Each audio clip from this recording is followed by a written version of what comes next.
The NBA ratings get talked about a lot, and for good reason, because far fewer people are watching the NBA than they did 10, 20 years ago. There are so many factors why this is the case, but one that a lot of people focus on is that the game just isn't as exciting to watch. One of the factors is that there is this perception that there are so many more fouls than there were before. This has kind of been exasperated by the fact that some of the best players like Shai Gilgeous-Alexander, Luka Doncic, Jalen Brunson, these guys who kind of bait for fouls. I will not argue for a second that that is not a terrible product. I believe the NBA should step in and kind of nip this in the bud because I hate watching players like SGA and Jalen Brunson play. It's absolutely terrible basketball. However, the facts kind of point to something different. In fact, according to Basketball Reference, last year had the fewest personal fouls called per game of any season in NBA history. Number one on the list was actually the 1952-53 season. Just according to the numbers, fouls are actually being called at a far fewer rate than they ever have been. So why is there this perception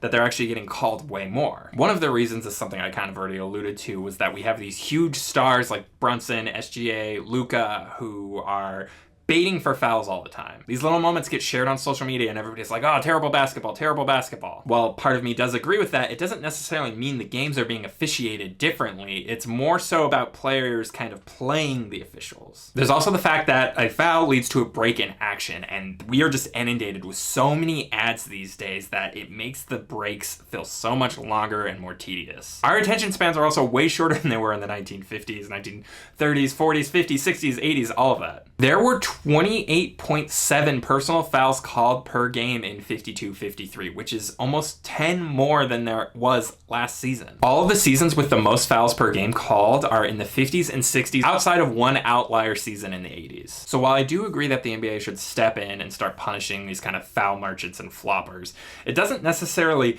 mean that the overall game is a worse product, at least in terms of how the games are officiated. Now, you can complain about the over-reliance on three-point shooting and kind of load management and players always being hurt as to why the game isn't as good, and I'm not going to argue with you there, but I don't think we can actually blame fouling and officiating for kind of the reduced interest in the games.